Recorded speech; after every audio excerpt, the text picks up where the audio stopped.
음, 구정이란 말 안 쓰죠? 뭐라고 요즘 쓰죠? 구정 맞나요? 설날? 예, 저나 집사님들이나 비슷한 거. 예, 뭐가 맞는지 잘 모르겠습니다. 그런데, 그래도 설이니까요. 설이니까 이 한 해 주님의 인자하심과 그렇게 인도하심이 또 평안케 하여 주심과 우리를 이렇게 세워주심이 우리 삶에 풍성하기를 주님의 이름으로 축원합니다. 네. 예전에 고린도 교회, 지금도 그래요. 고린도 교회 그러면요, 이상하게 문제 많은 교회 아주 대표입니다. 고린도 교회. 제가 항상 고린도전서 후서 하면 말씀드리는 것 중에 한 가지가 고린도 교회는 문제 많은 교회 대표다. 아주 우리에게 뭐라 그러죠? 찍혔습니다. 고린도 교회는. 예. 그래서 교회에 뭐가 마음에 안 들면 저 고린도 교회 같은 모습이다 이게. 예. 이렇게 얘기해도 다 교회에 나오신 분들은 끄떡끄떡 하실 정도로 온갖 문제의 온상 고린도 교회, 이렇게 어떻게 보면 대표적으로 우리에게 박혀 있습니다. 근데 제가 이 얘기할 때 항상 같이 말씀드리지만 문제 없는 곳은 없습니다. 예. 그것이 진짜 치명적일 수 있고 혹은 상당히 해결하기 어렵고 합의 보기 어렵고 서로 간에 상처를 크게 주는 문제일 수 있고 아니면 덜할 수 있고 뭐 이런 여러 가지 그런 정도의 차이는 있을지언정 문제 없는 교회가 없고요. 단순히 그냥 요한계시록만 펼쳐보셔도 거기에 나온 대부분의 교회가 뭐라 그래야 되죠? 꾸지람 받습니다. 그리고 사도 바울이 편지를 보낸 이유를 우리가 한번 생각해 보시면요. 문제가 있어서 편지를 보낸 경우가 대부분입니다. 신학적인 문제, 뭐 율법에 관한 문제, 뭐 교회의 여러 문제들에 관하여 사도 바울이 그 소식을 알고 듣고 거기 성령께서 그를 감동케 하셔서 하나님의 말씀을 그를 통하여 전하게 하여서 그래서 그가 교회로 보낸 편지가 우리에게 지금은 성경으로 하나님의 말씀으로 기록된 하나님으로 말씀으로 남겨졌다. 하지만 그렇다고 해서 그 교회가 전혀 문제가 없었다. 왜 편지를 보냈는가에 대한 우리의 생각이 또 사라진다면 그거는 또 오해일 수 있는 거죠. 문제가 있어서 보낸 편지입니다. 거기에 대한 어떻게 보면 그 시대에 하나님께서 사도 바울을 사용하셔서 교회에 그리고 또한 지금 우리에게 말씀하시는 거죠. 고린도 교회가 그런데 왜 매력 있는가 그렇게 의미할 때 고린도 교회는 참 현대 교회를 잘 나타냅니다. 특히나 대도시, 대도시 교회 또는 도시 교회, 출세하고자 하는 욕망을 이루고자 하는 발전하고자 하는 지금의 상황을 벗어나고자 하는 고린도란 도시 자체가 헬라 즉 그리스 문명 가운데서도 어떤 무역의 중심지였습니다. 우리가 필레포네스 반도라고 얘기하는 로마와 지중해 로마 지역과 그 아시아 지역을 연결하는 그런 딱 중간에 있습니다. 그래서 이 고린도 지역을 지나면은 밑으로 쭉 돌아가지 않아도 돼요. 로마에서 아시아로 갈 때요. 그냥 요 사이만 딱 지나면 되는 겁니다. 마치 요렇게 돼 있고 요렇게 돼 있어서 이렇게 돌아가야 되는 거를 요로 뚝 가면 되는 겁니다. 너무너무 편하죠. 그러니까 무역의 중심지가 자연스럽게 됩니다. 그리고 여기에서 많은 철학자들이 오고 그들의 뭐 올림픽, 우리가 말하는 올림픽처럼 2년마다 올림픽 경기가 열리고 또 이 고린도라는 도시 자체가 물이 깨끗하고 우리가 말하는 거울의 산지고 뭐 다른 여러 가지 지하 자원도 풍부한 도시입니다. 너무 좋죠. 자원 풍부하죠. 사람이 많이 모이는 도시가 자연스럽게 되죠. 항구죠. 무역의 중심지죠. 뭐 버릴 게 없습니다. 그러니까 상당히 발전했고 상당히 화려했고 또 항구 도시에 항상 따라오는 것이 상당히 문란했고 이런 도시적 특성이 있었습니다. 그런데 이 도시가 로마에게 반항하여서 기원전 164년, 166년경 로마군이 침략하여서 완전히 폐허로 만듭니다. 도시를 완전히 부셔버립니다. 그리고 나서 나중에 우리에게 익숙한 시저, 율리아스 카이사르라고 얘기하는 시저에 의해서 신도시로 다시 지어집니다. 그러니까 우리가 아는 고린도 전서에서 만나는 고린도 전후서에서 만나는 고린도는 수백 년, 그러니까 그 지금 얘기하는 그런 200~300년 전의 고린도가 아니라 신도시 고린도입니다. 그럼 우리 한국에서 신도시면 어디죠? 다 일산 사시니까 일산 나오시는. 에이, 솔직히 해야죠, 우리. 신도시의 대명사는 분당입니다. 천당 밑에 분당이라 그러죠. 부럽습니다. 예. 같은 30년인데 너무 다르죠. 율리어스 시저도 그렇고요. 로마 시대에 또 이렇게 신도시, 우리말로 하면 신도시입니다. 그렇게 계획도시를 많이 이렇게 만들었습니다. 그런데 이 고린도의 특징, 우리가 말하는 고린도의 특징 중에 한 가지는 로마군에서 은퇴하는 병사들도 이 고린도에 많이 이주했어요. 왜냐하면 로마라는 도시 자체는요, 인구를 계속 내보내야 돼요. 계속 그러니까 도시 자체 한계가 있죠. 그러니까 계속 로마 시민만 이렇게 자꾸 로마에 있으면은 그것 또한 부담이 됩니다. 그리고 군대에서 제대하는 그 병사들에게도 어느 정도 보상을 해줘야죠. 그러니까 이 신도시는 딱 알맞습니다. 그리고 우리가 말하는 해방 노예들, 영어로는 프리드맨이라고 얘기하는데요. 해방된 노예들도 이 고린도 신도시에 많이 정착을 시켰습니다. 제대한 군인들, 그리고 해방 노예들, 그 다음에 이 무역의 입지에 딱 맞으니까 거기에 맞는 여러 지역에서 오는 무역상들. 좋죠? 분당이 왜 발전했죠? 갑자기 부동산이 됐습니다. 저는 잘 모르지만 제가 그냥 뉴스로 아는 거는 그렇게 많은 IT 업체들, 기업들이 많이 들어가서 분당이 그래도 많이 발전한 걸로 저는 인식합니다. 그런 것처럼 그렇게 집중적인 우리가 말하는 베드타운이 아니라 거기는 생산이 그리고 그렇게 무역이 상업이 발전할 수 있는 기반이 자연스럽게 닦여진 겁니다. 그리고 도시가 완전히 무너졌다가 새로 세워졌기 때문에 흔히 말하는 영주 귀족, 원래부터 귀족으로 쭉 살아온 그런 귀족층이 없었습니다. 거의 없었습니다. 그러니까 그렇게 새로 세워진 도시에서 귀족이라고 하면 다른 지역에서 어떻게 보면 경쟁에 밀려나서 혹은 욕망을 가지고 온 귀족들인 거예요. 자, 그럼 그 사회가, 그 도시가 얼마나 발전에 대한 욕망이 대단했을까? 우리 생각해 볼 수 있죠. 새롭게 지어진 도시에서 물론 지금 이 사도 바울의 시절은 도시가 새로 지어지고 그래도 한 100년 이상 지난 겁니다. 우리가 고린도 전서가 이렇게 쓰여진 그 시기를 보통 기원 후 54년, 55년 이렇게 봅니다. 그러니까 도시가 지어지고 110년, 우리 지금 인식으로는 엄청나게 오랜 기간이지만 그렇게 딱히 볼 필요는 없을 것 같습니다. 그 과거의 시기로 본다면. 그렇게 활발해서 막 노예에서 해방된 사람들도 자기의 이름을 알리고 싶고 출세하고 싶고 그렇겠죠. 한번 생각해 보세요. 노예로 살았습니다. 그런데 해방되었습니다. 그리고 이 사회는 막 격동적으로 막 움직이는 도시입니다. 그리고 경쟁도 엄청나게 치열합니다. 다 이름을 알리고 싶죠. 다 성공하고 싶죠.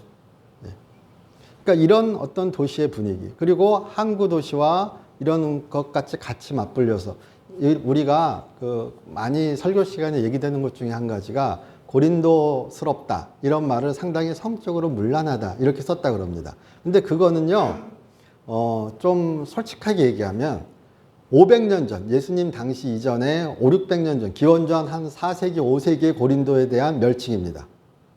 물론 그것이 계속 쭉 이어졌지만 새로운 도시가 건설됐죠. 그리고 새로운 사람들이 왔죠. 여전히 문란하지만 그 정도까지는 아닌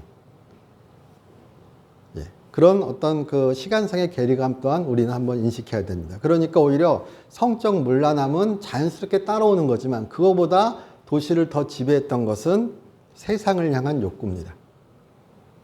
성공하고자 하는, 이름을 알리고자 하는, 저는 그렇게 생각됩니다. 그런 욕구가 있는 가운데 사도 바울이 거기에 십자가의 복음을 전한 겁니다. 우리 한번 생각해 보세요. 우리 오늘 제목이 십자가의 도죠. 예.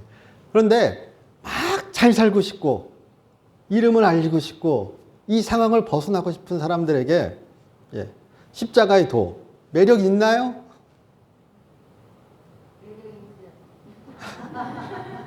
아멘 해야 되겠네. 우리가 다 그 십자가의 도에 빠진 사람들이니까요. 예. 아, 그럼 갑자기 막혔습니다. 예. 자, 어떻게 보면요, 십자가의 도는 상당히 이율배반적일 수 있는, 예. 우리에게는 십자가가 진짜 능력입니다. 지금 오늘 우리가 읽지 않았지만 그 뒤에 보면 하나님의 지혜죠.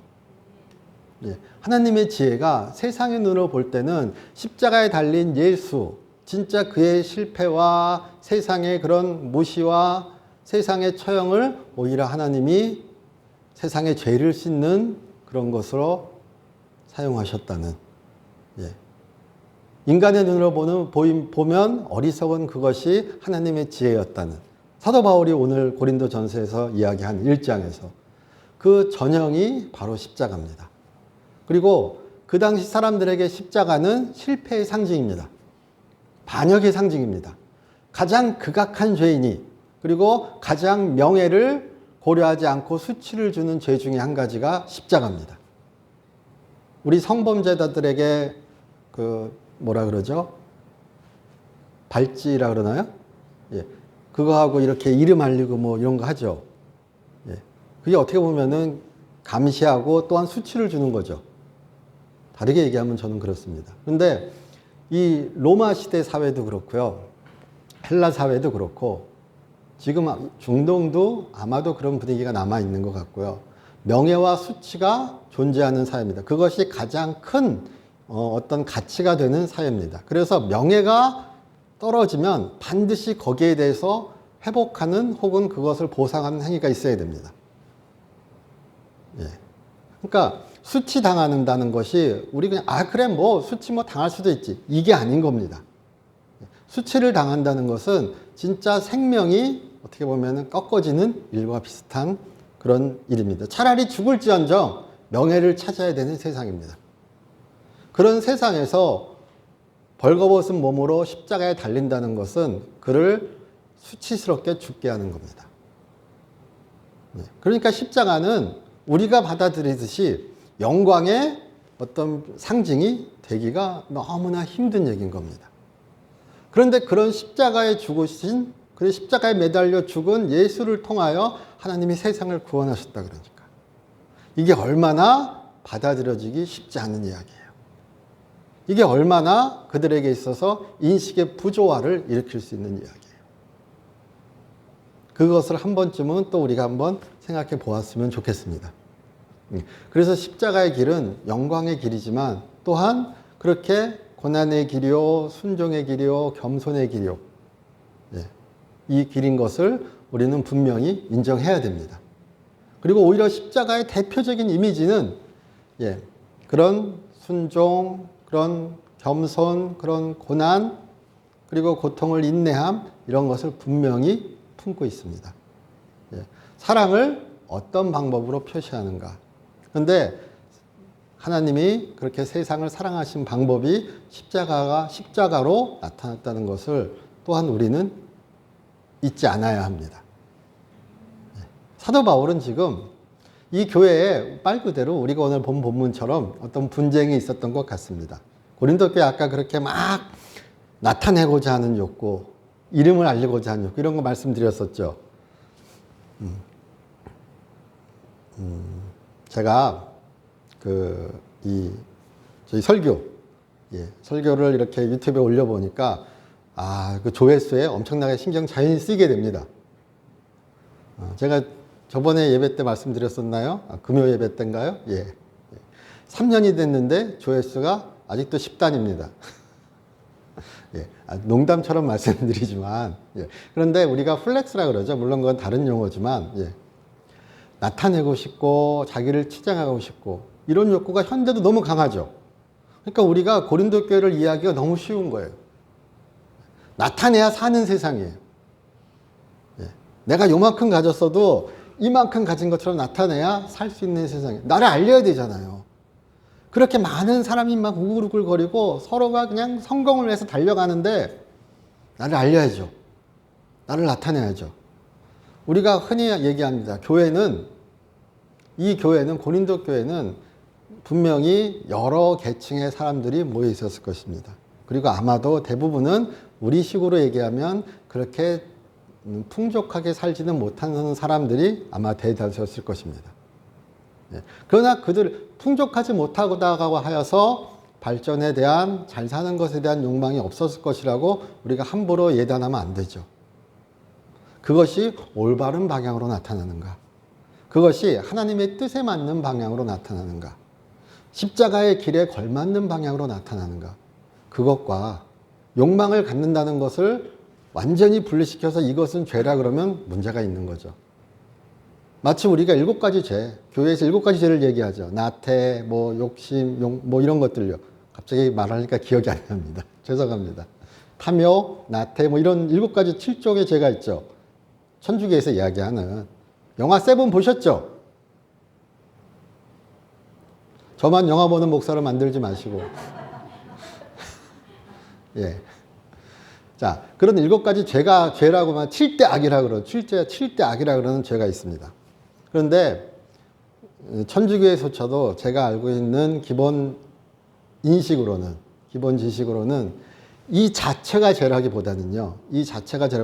그것에 머무는 것, 나태에 머무는 것, 나태에 삼켜지는 것, 탐욕에 머무는 것, 탐욕에 삼켜지고 탐욕을 이용하는 것. 이거는 명백한 죄입니다. 그러나 나태가 탐욕이 탐심이 색욕이 이런 것들이 나를 유혹하는 건 죄가 아닙니다. 그건 우리가 이 땅에 살아가면서 어쩔 수 없이 당하는 그리고 당연스럽게 일어나는 일입니다. 그것에 유혹당한다는 것을 그것이 있다는 것에 넌 그것이 있으니까 죄야. 이렇게 말하면 그거는 너무나 현실을 무시한 이상론이죠. 교회에서 절대 그렇게 얘기하지 않습니다. 제가 아는 기본 상식으로는요. 그러나 거기에 머물고 거기에 안주하고 그것에 유혹당한다면 그것에 철저히 삼켜진다면 그것은 죄죠. 그건 명확하죠. 예. 지금 여기 나오는 분쟁, 오늘 우리가 읽은 본문의 분쟁, 그리고 그 뒤에 여러 가지 고린도 교회 문제들을 얘기할 때도요, 나오는 고린도 교회 문제들도요, 마치 오늘 읽은 것은 그런 거죠. 나는 바울파, 나는 그리스도파, 막 이렇게 얘기하는 장면들이 나왔었죠. 우리 첫 본문에. 자, 그러면은요, 교회는 한 가지 의견으로 통일되어야 돼. 아닙니다. 한 가지 의견으로 통일되어야 되는 건 무엇이냐? 우리의 구세주는 예수다. 우리는 예수님을 구주로 믿는 사람들이다. 하나님의 성령을 통하여 그가 동정녀 마리아를 이 땅에 성육신으로 오셨고 그가 우리를 위하여 피 흘리셨으며 그의 죽으심이 우리의 죄를 씻었고 세상의 죄를 대속하셨고 하나님이 그를 부활하시고 일으키시는 가운데 그가 우리의 구원의 선구자가 되셨다는 것. 그런 이런 전체적인 이야기, 가장 필수적인 이야기에서 하나가 되어야 됩니다. 그리고 그 얘기는 다른 것이 아니라 구원은 그에게밖에 없다는 거죠. 그거는 우리가 양보할 수 없죠. 그러니까 만일 교회 다니는 어떤 분이 또 다른 어떤 교인이라고 얘기하는 분이 예수를 믿는다고 얘기하는 분이 구원은 다른 곳에도 있다 그러면 그거는 말도 안 되는 얘기가 됩니다. 그거는 기독교의 기본 정신을 훼손하는 이야기가 됩니다. 근데 여기서 지금 나는 바울파다, 나는 그리스도파다, 나는 막 이렇게 얘기할 때 우리가 쉽게 받는 인상은 어떤 것이냐면은 교회가 쪼개졌구나. 우리 지금 한국의 이미지를 빌리면은 보수 쪽인, 진보 쪽인 이런 식으로 완전히 쪼개져 가지고 서로 그냥 맹렬하게 싸워서 나라 꼴이 어떻게 될까 막 걱정스러울 정도로 덮어놓고 반대하는 막 이런 상황으로 우리가 생각할 수도 있습니다. 그런데 그렇다고 보기에는 사도 바울이 이 고린도전서에서 그 다음에 이런 분열에 대해서 그렇게 심각하게 얘기하지 않습니다. 그냥 쭉 얘기하면서 넘어갑니다. 받는 인상 중에 한 가지는. 오히려 그가 경계하는 것은 그들이 왜 그렇게 나는 바울파다, 나는 베드로파다, 나는 아볼로에 속해 있다. 파라는 말이 아니죠. 나는 아볼로에 속해 있다. 나는 베드로에 속해 있다. 나는 바울에 속해 있다. 왜 그렇게 얘기하냐? 그 기저에 담겨 있는 것이 무엇인가? 그들을 자랑하고 싶어요. 그들을 나타내고 싶어요. 나 이런 사람이야. 우리 플렉스라 그러죠. 플렉스가 뭐죠? 자랑하는 거죠. 그 자랑에 우리 감탄하죠. 인터넷 용어지만요. 좋은 차가 좋은 이유가 뭐죠? 승차감이 아니라 하차감이래요. 예. 예. 아, 이 차가 참 편해. 이것보다 우리가 얘기하는 것은 차에 내릴 때 너무 기분 좋대요. 예. 자, 한번 상상해 보세요. 제가 아는 좋은 차 중에 하나가 롤스로이스요. 네, 전통적인 롤스로이스 펜던 같은 곳에서 딱 문이 열리고 기사가 딱 문 열어주고 거기서 싹 내리는 거예요. 사람들이 쳐다보죠. 그럼 승차감이 좋아요? 하차감이 좋아요? 하차감.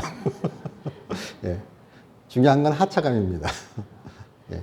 자, 지금 이 고린도 교회 사람들은 노예였던 사람, 예. 병사였던 사람, 가난한 사람, 세상에서 참 압박받고 핍박받는 사람들이었던 겁니다. 다는 아니죠. 예. 그래서 교회에서 도와줘야. 예. 그렇게 어떻게 보면 또 서로 간에 그렇게 작은 종교, 적은 종교죠. 예. 주된 종교가 아니라 자신의 사회에서 오직 예수만이 구원이다. 우리의 신은, 우리의 하나님은 예수다. 하나님이다. 이렇게 말하는 사람들은 사회적으로 그리 환영받지도 못했을 것입니다. 그리고 세상의 방법과 상당히 다른 방법으로 살아가라고 얘기합니다. 예.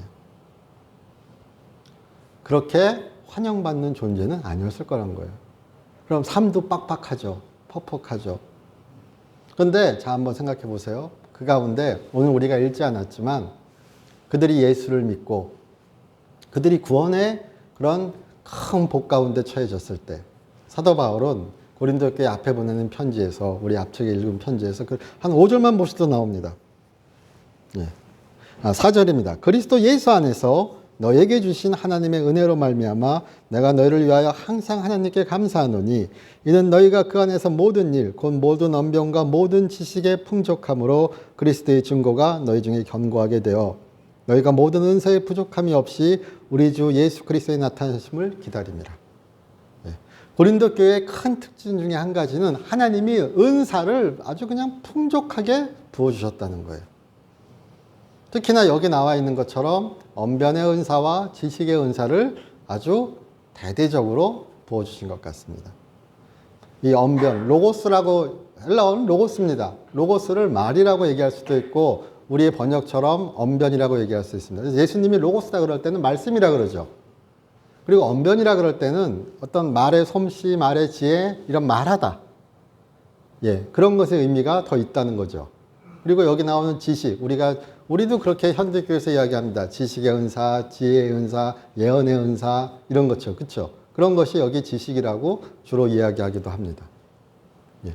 그러니까 그렇게 말하는 은사, 말의 은사, 말씀의 은사, 또 여기 지혜롭게 말하는, 또 아는, 그리고 그렇게 예언하는 이런 여러 은사들 지금도 귀하죠.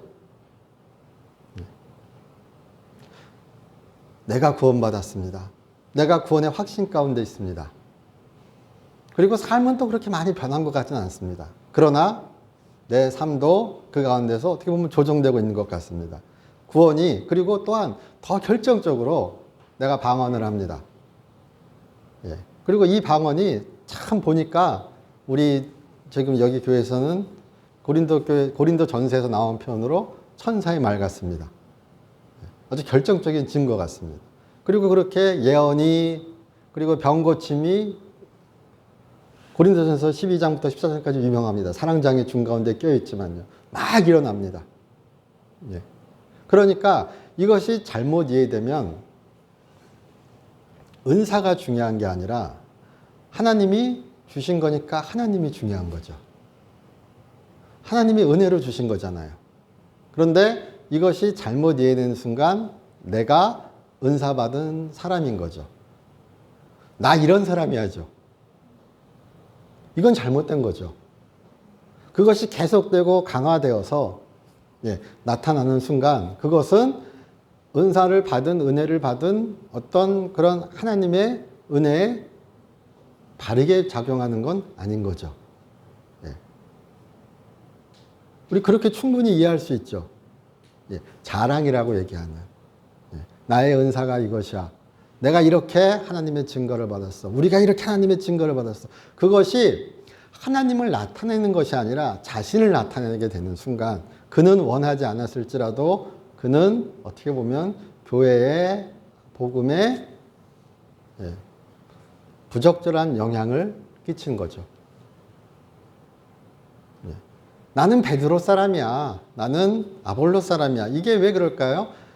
나를 그렇게라도 나타내고 싶은 거예요. 나를 그렇게라도 광고하고 싶은 거예요. 그래서 여기 뒤에 보면은 쭉 지혜, 지식, 그 다음에 자랑 이런 얘기들이 쭉 나와요. 그거에 관점을 두고 한번 이렇게 우리 성경의 본문을 살펴보시면은 자랑이란 얘기가 쭉 나옵니다. 분열이 문제가 아니라 자랑이 문제입니다. 십자가의 길을, 그러니까 십자가의 도를 우리 여러 가지 생각해 볼 수 있지만 가장 처음 하는 것은, 처음 우리가 가장 결정적으로 잊지 말아야 할 것은 예수님은 희생하셨습니다. 예수님은 겸손하셨습니다. 그런 의미에서 예수님은 스스로를 부풀리지 않으셨습니다. 자랑은 그거죠. 자랑의 어원을 따져가면은 이러는 거래요. 히브리어. 막 부풀리고 우리 보고가 빵빵하게 부풀리듯이 그냥 자기를 부풀려가지고 그렇게 되는 거. 그러니까 이 분열이 분쟁이 교회를 얼마나 망가뜨리고 막 교회가 쪼개지고 이런 거는 솔직히 우리가 알 수 없습니다.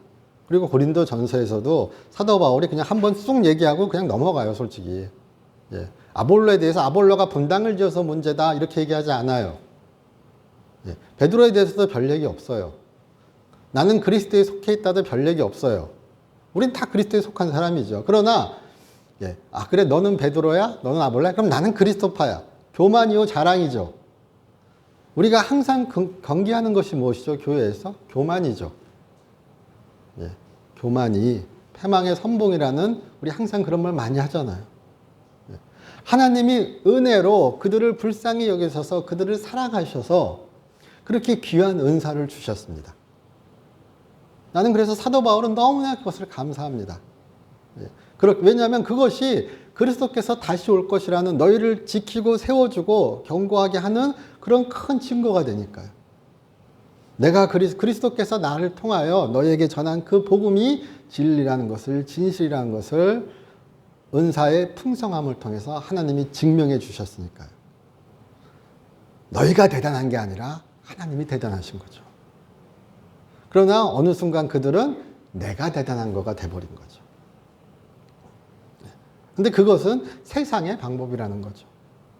유대인은 표적을 구하고 헬라인은 지혜를 구한다 그럴 때도요. 유대인은 표적을 구한다는 것은 다른 이야기가 아니라 이스라엘 백성들을 하나님께서 출애굽시켰을 때 그런 큰 기적이 있었던 것처럼 새로운 출애굽은, 새로운 이스라엘의 해방은 그런 큰 기적이 있어야 된다는 그들의 민족적 염원인 겁니다. 단순히 몇천 명이 이렇게 우리가 오병의 기적 얘기하죠. 오병의 기적 갖고도 안 돼요. 더 큰 기적, 더 큰 하늘의 만나가 내리는 그 이상의 기적이 있어야 되는 거예요. 세상이 완전히 비틀어지고 세상이 완전히 무너지고 다시 세워지는 기적이, 표적이 필요한 겁니다. 이스라엘이 해방돼야 되는 겁니다. 그런 의미에서 유대인은 표적을 구합니다. 그 표적은 하나님의 그런 출애굽 이상 가는 그런 보여지는 표적을 구하는 겁니다. 그런데 십자가가 딱 나타나니 얼마나 그들에게 그것이 논리적, 신념, 논리적이든 아니면 평생의 삶을, 그들의 삶을 부정하는, 그들의 신앙을, 그들의 신념을 부정하는 이야기가 돼버리는 거예요. 예. 모세도 이랬는데 하나님의 아들이라는 예수가 십자가에서 죽었어요. 예. 이 괴리감을 생각해 보신다면, 예. 그렇죠. 그러니까 사도 바울이 교회에 하는 이야기가, 예, 분열하지 마라. 이거 물론 중요합니다. 근데 그것보다는 오히려 하나님의 은혜를, 하나님의 은사가, 예, 그 은사가 잘못된 게 아니잖아요.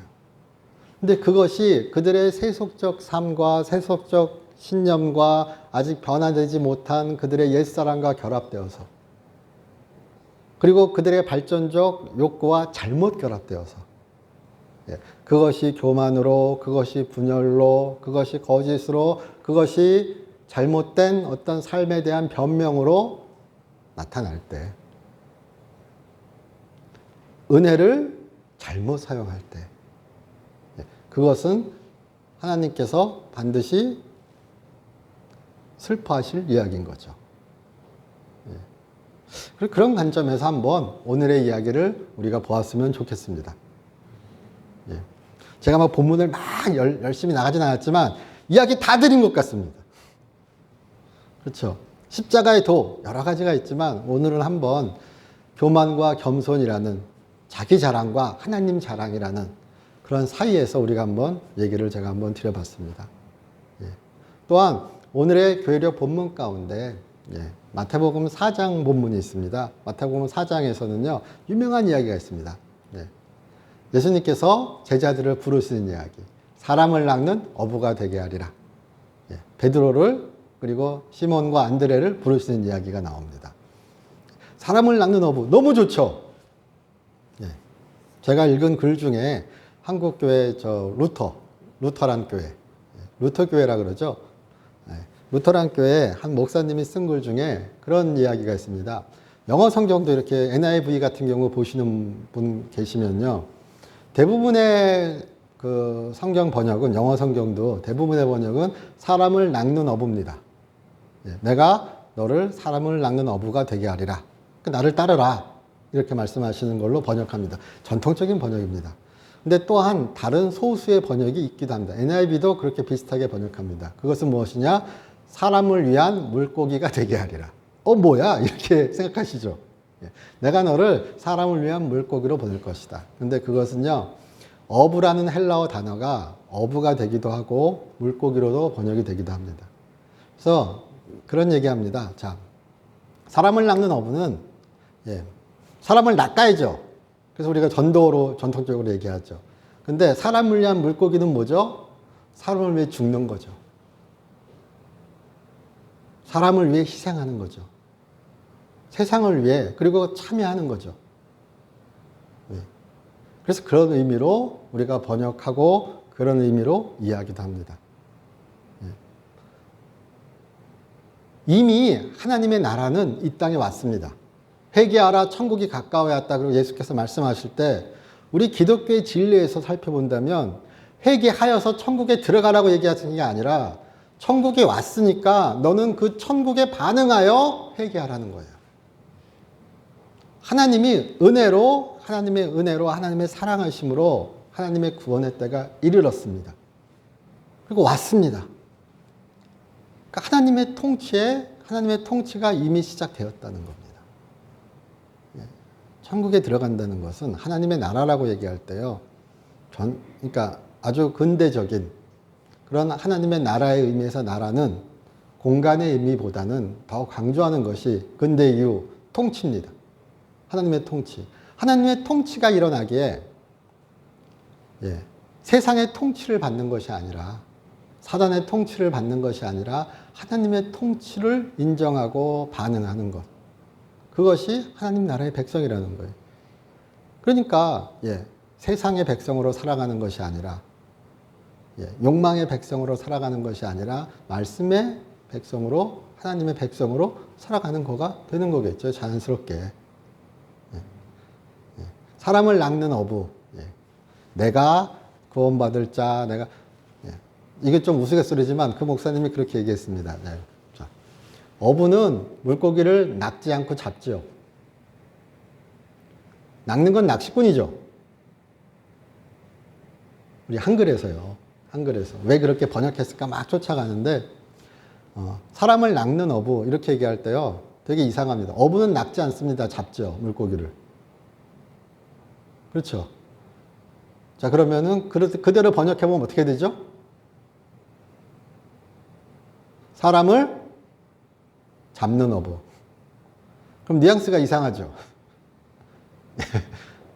사람을 잡아요. 부정적 뉘앙스가 들어갈 수 있죠.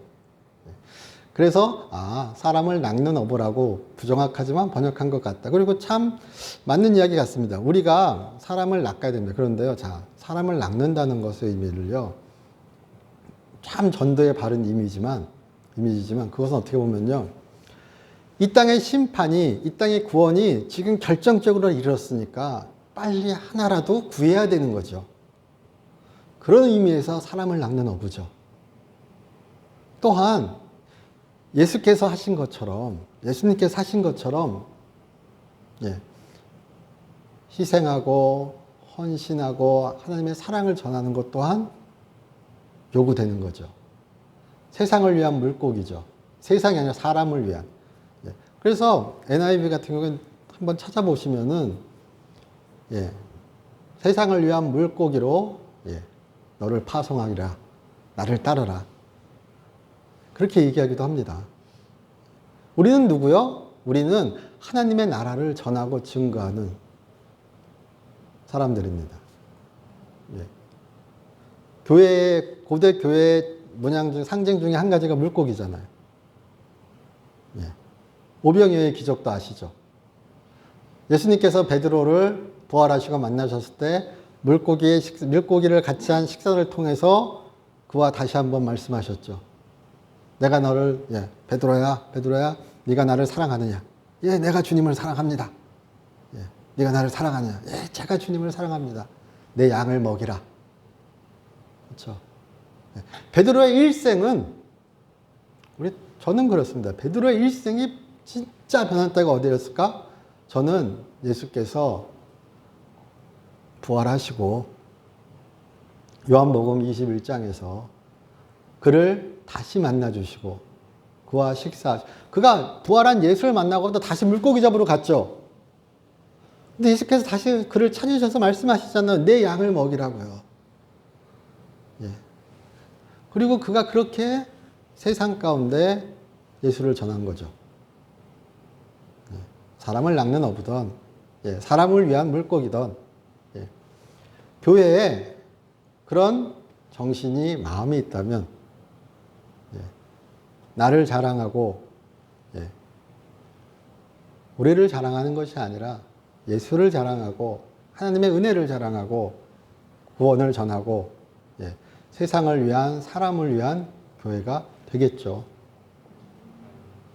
우리의 삶도, 우리 교회도 그렇게 될 수 있기를. 옳은 일에서 천국 가려면 못 갑니다. 자꾸 미치겠습니다. 은혜입니다. 그리고 은혜 받은 자는, 구원받은 자는 하나님의 성령을 힘입어서 그렇게 선하게 살아갈 수 있고 살아가야 합니다. 그건 맞죠.